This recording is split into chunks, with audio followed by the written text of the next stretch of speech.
MLA భార్యకి MLA భర్త seat ఇవ్వకుండా పద్మావతికి వాళ్ళ టిప్పర్ డ్రైవర్కి ఇచ్చారు. అవునా? నిజమేనా? ఇది గొప్పడే కదా. నాకు ఇప్పుడు వీళ్ళు చెప్పాలా? నేను వస్తామంటే మాట్లాడి చెప్పారంటే భార్య కంటే టిప్పర్ అయితే ఇంకా టిప్పర్ డ్రైవర్ అయితే కాళ్ళ దగ్గర పడి ఉంటాడనే ఉద్దేశంతో ఈ ఎమ్మెల్యేలను కూడా మీ ఎడం చేత్తో వేలి ముద్ర వేసేవాళ్ళని పెట్టుకుంటున్నారు. కానీ శ్రావణ్ శ్రీ చదువుకున్న అమ్మాయి, ఇక్కడే కేశవరెడ్డి గారు ఉన్నారు, ఒక సీనియర్ నాయకుడు. నర్సయ్య గారు ఉన్నారు, ఒక సీనియర్ నాయకుడు. రామలింగారెడ్డి గారు ఉన్నారు. ఇంకా తెలుగుదేశం పార్టీ పెద్దలు, నాకు ప్రాణ సమానమైన కార్యకర్తలు ఉన్నారు. నేను అడుగుతున్నా, ఇలాంటి ప్రజాస్వామ్యంలో ఎంపిక చేసిన నేను పేదవాడ ప్రతినిధిగా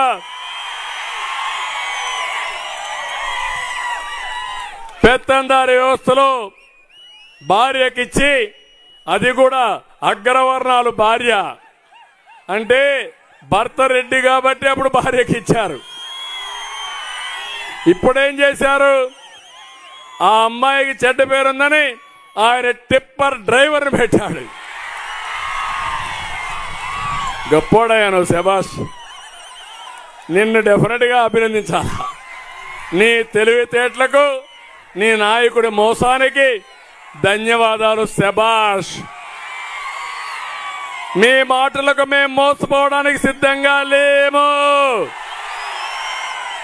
సింగనమల తిరగబడుతుంది, చరిత్ర తిరగరాస్తుంది. ఆ చరిత్ర ఎంపీకి ఎమ్మెల్యేకి సైకిల్ కొట్టేయండి. ప్రజాప్రభుత్వాన్ని, ప్రజల ప్రభుత్వాన్ని తీసుకొస్తామని నేను మీకు తెలియజేస్తున్నా. చంద్రబాబు నాయుడు మరొకసారి ఎస్సీల పట్ల తనకున్న భావాన్ని బయటపెట్టాడు.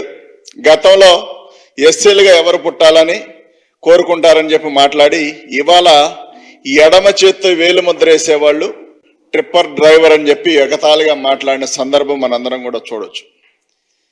చంద్రబాబు నాయుడు నీచ సంస్కృతి కలిగిన వాడు అనడానికి ఇంతకు మించి నిదర్శనం వేరేదేం అవసరం లేదనుకుంటున్నాను నేను. ఎందుకంటే గతం నుండి ఇప్పటి వరకు చంద్రబాబు నాయుడు కులపిచ్చి అనేది ఇంకా పోయినట్లేదు, పోదు కూడా. ఎందుకంటే అది రక్తంలో ఇమిడిపోయి ఉంది. ఒక ఎస్సీ నాయకుడు, ఒక దళితుడు, ఒక పేదవాడు, ఒక డ్రైవర్కి, ఒక ట్రిప్పర్ డ్రైవర్గా అవకాశం కల్పించిన జగన్మోహన్ రెడ్డి గారిని ఆయన చూసిన చిన్న చూపు మనందరం కూడా గమనించవచ్చు.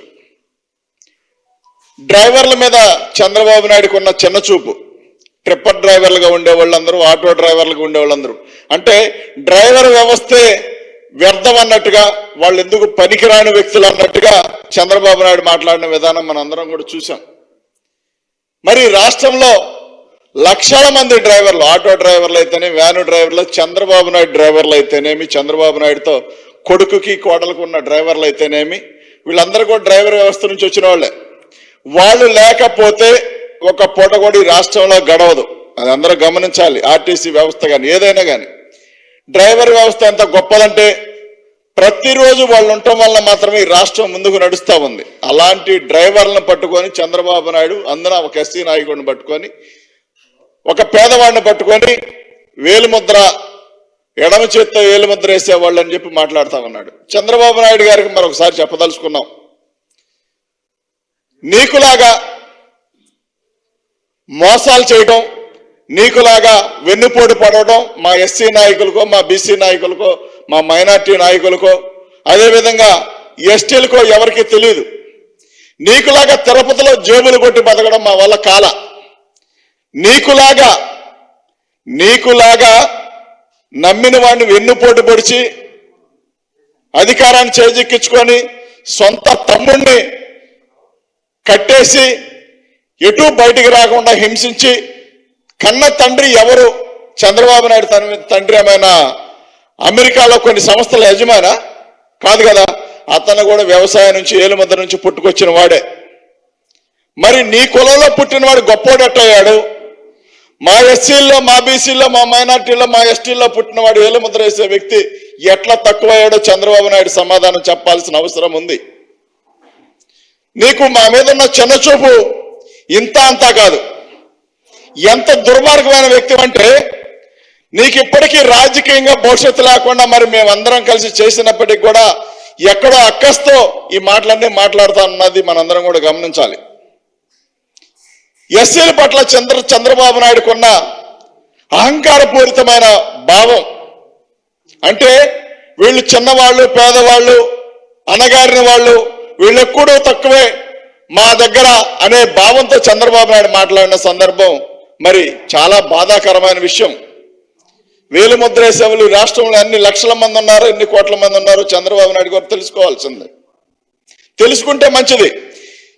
అంబేద్కర్ గారు రాసిన రాజ్యాంగంలో రాజకీయాలకు చదువుకి సంబంధం లేకుండా మంచి మనసు కలిగిన వ్యక్తిని మాత్రమే రాజకీయాల్లో ఉండాలనే ధోరణితోనే మాత్రమే అదంతా కూడా రాజ్యాంగంలో రాయబడి ఉంది.